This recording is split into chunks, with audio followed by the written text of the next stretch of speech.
John Hook's Newsmaker Saturday starts now. Thanks for joining us on Newsmaker Saturday. Tonight, he fought the law and the law won. Tom Hatten, founder and CEO of Mountainside Fitness, sued Arizona Governor Doug Ducey after the governor shut down businesses like gyms, bars, movie theaters. Hatten said the move was heavy-handed and not supported by data. Here he was a few weeks ago. The lack of clarity as to who was open and why. The lack of clarity in the numbers. The placating to action without action. Blame. Arbitrary decisions. The belief that this will fix this. And I felt at that point it was time to make a stand. I was aware that if I was in defiance of Governor Ducey's order, I could be fined and possibly arrested.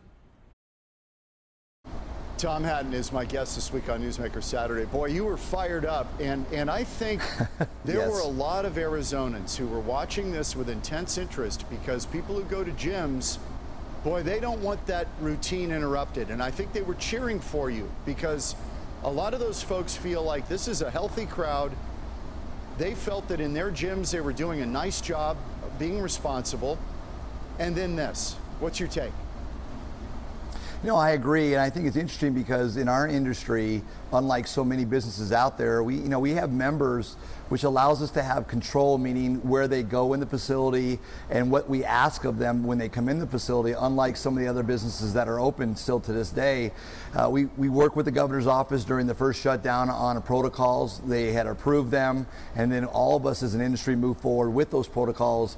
So to have this arbitrary decision come with no notice, saying that, in a sense, fitness centers were part of the cause of the spike, was just simply I just didn't agree with and didn't feel like it was fair, certainly to all of our employees and certainly the members and the industry in general. Tom, so you filed suit and you lost. Right. Were your lawyers kind of bracing you for that eventuality or not? Actually, what's happened, John, is we did file suit, and that suit hasn't gone to court yet. What we also filed was a temporary restraining order that allowed us to stay open while the suit was, until the suit was heard in court. Yes, those thank things you take for the time. clarification. Yeah. Yeah, so I think there was a little bit of confusion, and the trouble was the temporary restraining order, as the judge stated in his comments, put all the onus on the plaintiff, on, in this case, Mountainside, to show cause that would go above and beyond this wide-ranging authority that we have given our governors the ability to do in the term pandemic, including closing businesses at will without any pure data, without any reasoning, other than just deciding that that's what they wanted to do, which is exactly the case for the fitness industry. So you're kind of stuck. You haven't had your day in court, really, but you don't, right now, while you're waiting, you got to still remain shut down. And the governor on Thursday, as you know, of this week, he shut you down again for another 2 weeks. They're going to review it in 2 weeks, but who knows? Yeah, that was a really extremely troubling part. I just feel like you've gotten into a point where we've left the bounds of what the pandemic has got into such politics and placating, the cruel nature of what we've had to do as an industry to all of the employees. I mean, we literally brought in 1,500 employees this week to prepare them to open up on July 27th, per what Governor Ducey said the first, Wow. 30 days ago, and then to have him wait for a day and a half before and say nope, and then not give a date was, honestly, I would say the word disgusting comes to mind. Wow. Let's listen to the governor. This is tape number 4 on the decision to continue the extension of the shutdown of bars and gyms and other places. Take a listen. This is from Thursday.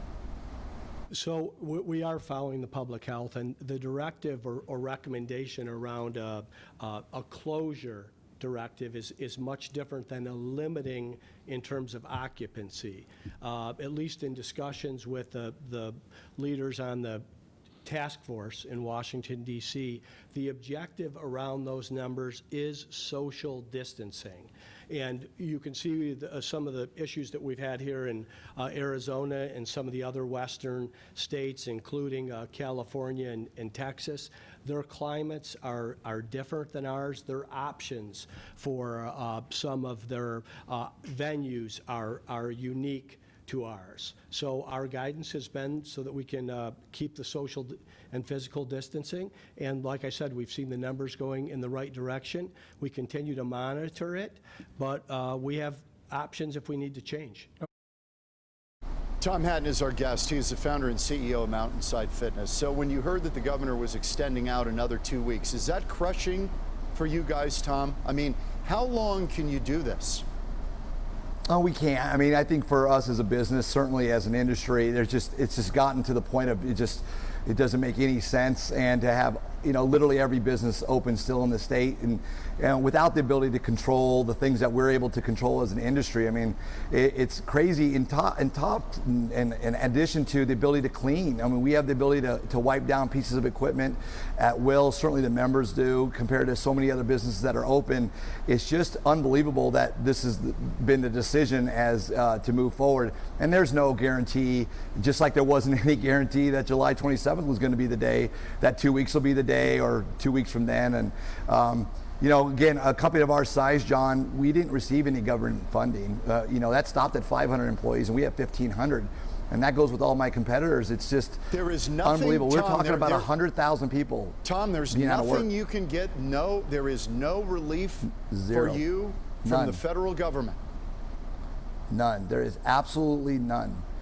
And at this point right now, you're looking at it as an industry, there's 900 fitness centers or gyms or studios in the state of Arizona. Right now, that decision yesterday continued to put 100,000 people out of work without any data or proof to back up what the decision is. And to make matters worse, guess what runs out at the in the next few days? The federal unemployment assistance. Yes. Tom, how long do you think you can hold out?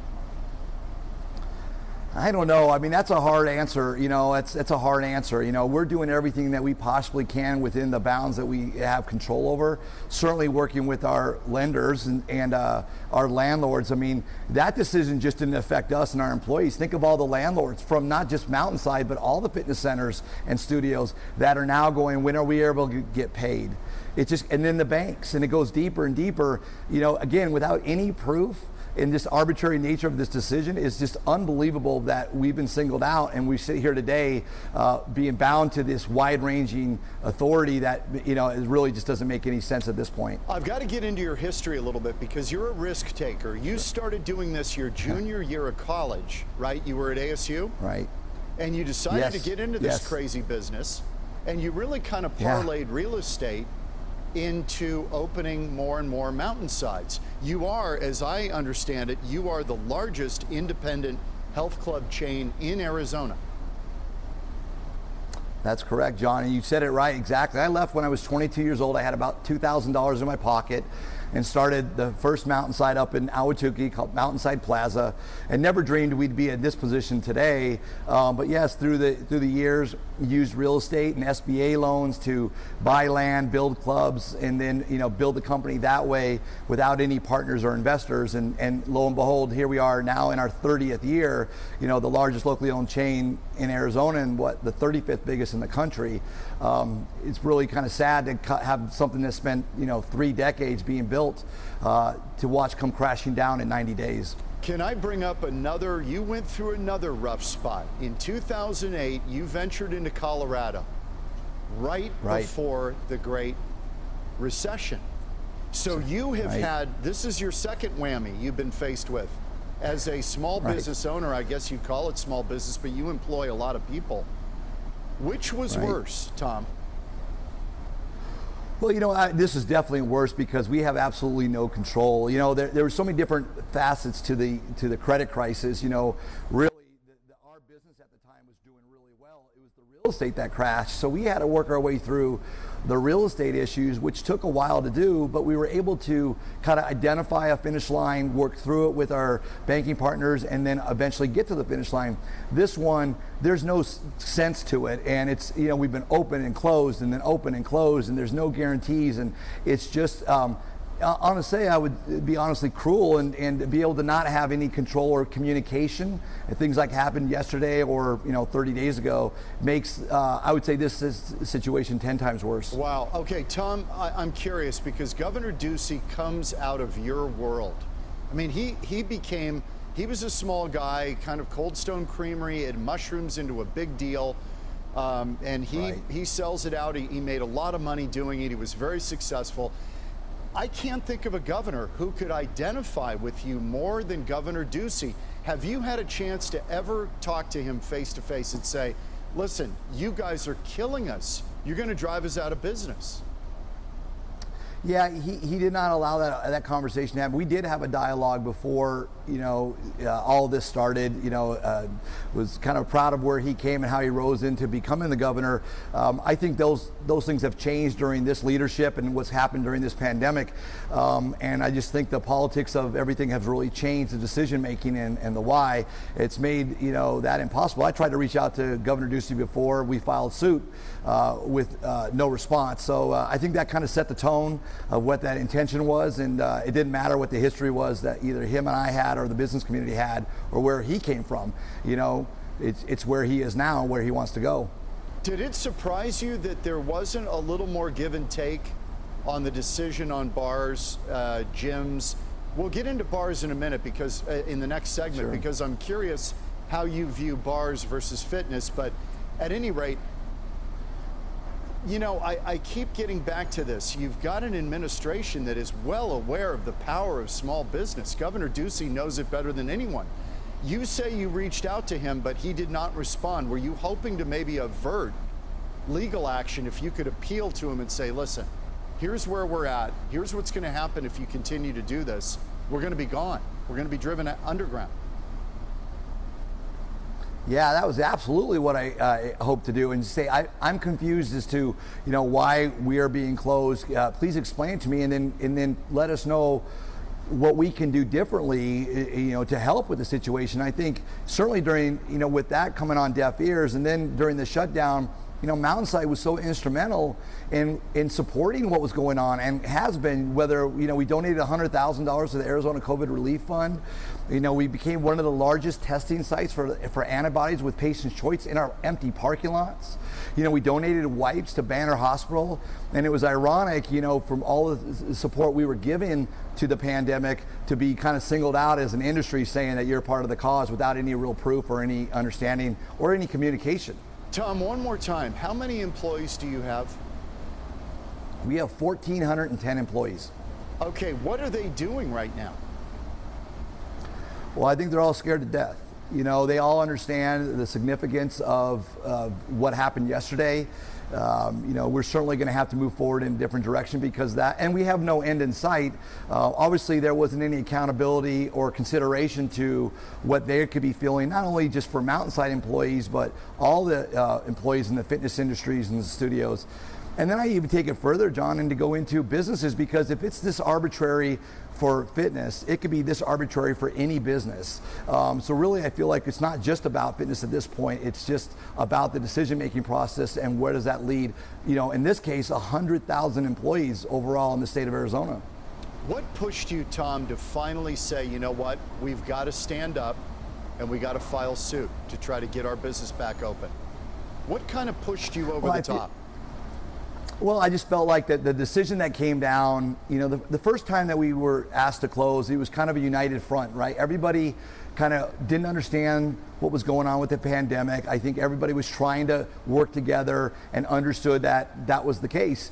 In the second go around, there was no warning, there was no understanding of it, and it was just so random and arbitrary and cruel. I mean, to literally come out at a press conference at 3 o'clock and say, you now have to close at 8 o'clock, as an industry, did you get a heads up? Unbelievable. Did you get a heads up? Nothing. So you were watching. I got a phone call 5 minutes before the press conference to say from the governor's office, Tom, listen to the press conference.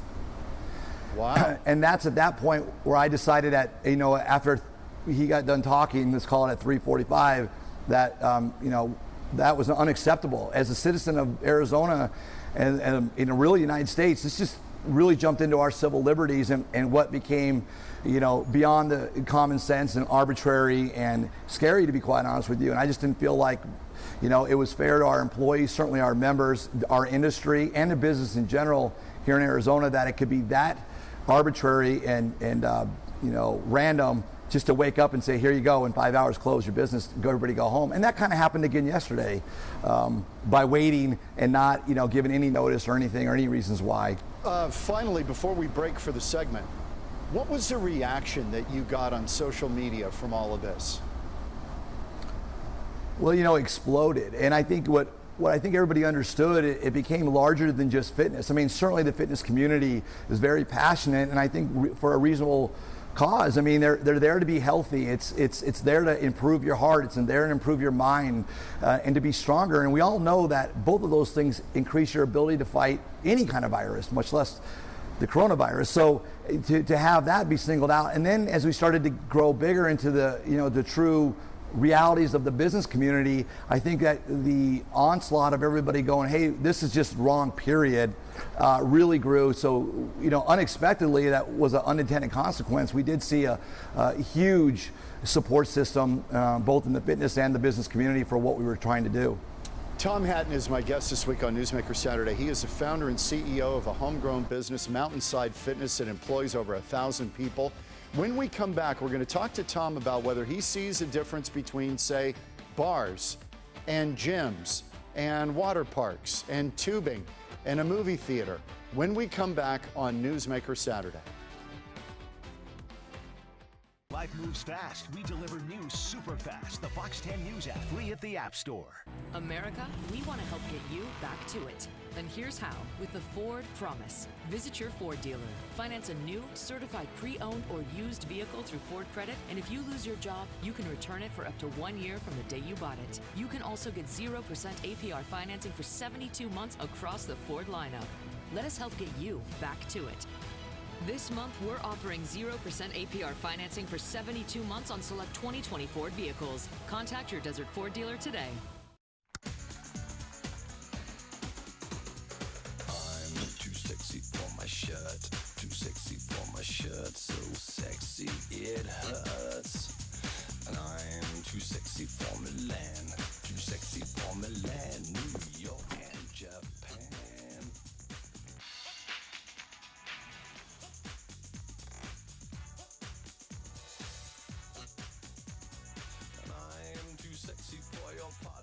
Summer is here. Bring on the epic savings at the Hyundai Epic Summer Sales Event. Right now, find great deals on every SUV and sedan, including more 2020 IIHS Top Safety Awards than Honda or Toyota. Plus, get complimentary maintenance for 3 years and America's best warranty. Hurry in and save at the Hyundai Epic Summer Sales Event.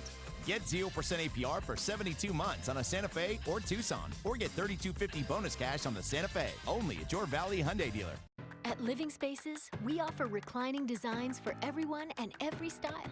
Whether you go light and sophisticated in a modern space, or go dark and cozy in a casual space, the possibilities for stretching out and enjoying yourself are endless. We even offer free next-day shipping with minimal contact.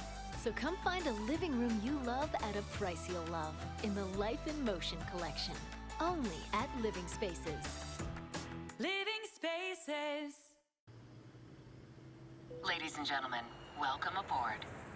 This summer, we'll be traveling in a cabin where every seat is premium and all baggage flies free. So fasten your seatbelts and enjoy the panoramic views. Nissan is offering non-stop routes to summer. And now is the best time to get into a new Nissan. Get a low $249 per month lease on the 2020 Nissan Sentra, or save $3,500 on the 2020 Nissan Rogue Sport. Back on Newsmaker Saturday, we've talked a lot about COVID-19, the coronavirus, and the trends appear to be starting to go over the mountain a little bit and starting to slide downward. The governor's saying that the trend lines over 7 days are starting to look better And we may be kind of coming through the peak of this whole thing. But throughout it, there have been closures. We're looking at the economic impact tonight of all of this. And Linda Williams on Thursday, Brian Webb did a piece on how restaurants and bars are coping with the repeated shutdowns they've been going through. Here's Brian. Well, the governor said his decision was based on guidance from the CDC, not politics or what is popular. But it is also a crushing blow to many businesses hoping to get back on their feet starting Monday. Scenes like this in Scottsdale, more socializing than social distancing, led to a second statewide bar shutdown. Tempe bar owner Rodney Hu still doesn't understand what it has to do with him. I went to a restaurant a week ago that had a restaurant bar that was completely packed. No measures at all. So it's like, how are they different than me? At Rodney's Yucca Tap Room, they first pivoted to takeout orders only, poured money into virus protections like social distance signs and sneeze guards, but then closed up after the second shutdown order. He has reservations about the future. I have bills to pay. I just take it. I'm taking it on all personally in the meantime because we don't have business. We're not even able to operate. Gyms fell into the same category, forced to shut down too. It brought on a second financial hit and sent staff packing. It's also difficult when you don't have a lot of notice. So when you get shut down same day and you have to send employees home and then figure out, what are you doing with them? The Valley's 4 village health clubs thought they'd handled the heavy lifting. Mandatory masks, sanitizer stations, constant cleaning, temperature taking, and improving the air purification system. Since then, they've stepped up safety measures even more and insist their clubs are safe and essential. What we hope the governor understands is the importance of the community staying healthy and having places to work out. The governor says the reopening bars, gyms, and the rest will be reviewed every 2 weeks, and any revisions will be data-driven. In Phoenix, I'm Brian Webb, Fox 10 News. Tom Hatten joins me. He is the founder and CEO of Mountainside Fitness. Tom, when you hear that, you must identify with the other clubs that are struggling like you guys. You've been shut down now for, a couple of months. Well, it's maybe not been that long, but if you total it all up, it's been a good chunk of time. And you're thrown in there with bars, which, we know that there's no social distancing going on when that's happening. Is that an unfair lumping in of all of these businesses, do you think? Absolutely. You can think about it. Actually, we're going on 90 days of shutdown. Originally, as part of the White House and the CDC, WHO in the beginning, health clubs were part of phase 1 opening, and to stay open. And bars were on phase 4 in that. And then we had a set of protocols and we moved forward with that. So to see that change and then to have us put together, there are different types of businesses. We have control over social distancing in our locations. And I certainly think that the bar owners are trying to do their best as well. I think the gentleman, I think it was Brian who was talking, made a really good point. Arizona is not a bar state. We have bars, but it's really a restaurant-driven state that all have bars in them, and that's the way we function. So 90%, 95% of the bars that are open are truly restaurant bars. So you really talk about a small amount of straight bars only that don't offer food. The rest goes on, as we talked about, and what he alluded to is that it's just kind of open season on regular going into a restaurant and standing at the bar. And it's confusing, and it's hard to compete and understand that is the same type of industry as the fitness industry, where we're able to clean and certainly demonstrate where people can go. Do you think it can be done safely, that gyms can be operated safely? You would have to cut capacity, right, for a while, and you already did that. Well, you think you can keep it safe? Well, we already did. Yeah, it's interesting, all the capacity's already been cut, right? So in social distancing, that really cut all of our capacity to 50%, which also, by the way, includes the restaurants. When Governor Ducey ordered social distancing, that took all the restaurants to 50%. So the fact that he came out and said, now we're going to move it to 50%, they already were at 50% because social distancing cut out that much square footage inside of each of our locations. So we were already there. We had the ability to actually locate you in a room, in your cycle room or a yoga space, certainly in a group fitness room and on the floor. Cardio piece, we were able to socially distance the cardio pieces and then certainly clean everything. So, I would argue we were one of the cleanest places in town because we were able to do that, as opposed to, I've used this comment before, but if you're going into a casino or if you're going into a grocery store or a Home Depot, you just cannot control the things that we're able to control in our industry, which is ludicrous to see that we're singled out. Tom, I've got some news, and I'm not sure if you've seen it. This hot off the presses. This is from the Arizona Department of Health Services. This is a draft document, subject to change, but this outlines the potential reopening of gyms in Arizona. This came out on, I believe, on Thursday. Yesterday. And it outlines how you would do this. What's your take on what's in it? There's a couple of things I see in here. 6 feet away from others, mask, cloth, face covering. If you're trying to do cardio, you may not be able to, if you can't handle it with a mask, you may not be able to do it. What do you think about what this outlines?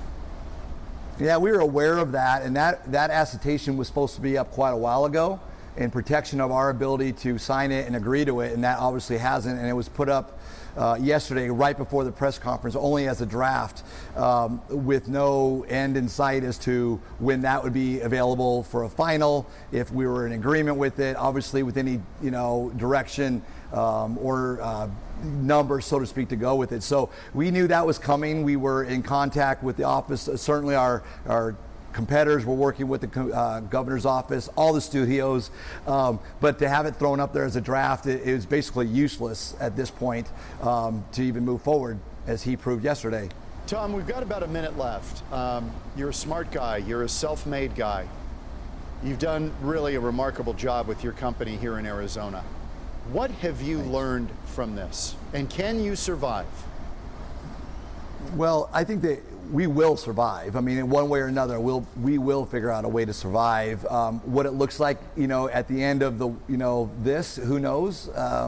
What's been disturbing in this is how much we don't really have control over our freedoms under the guidance of what's called a pandemic. It doesn't mean that we don't understand the serious nature. It doesn't mean that we haven't really supported and done everything we could to be a partner and a leader in it.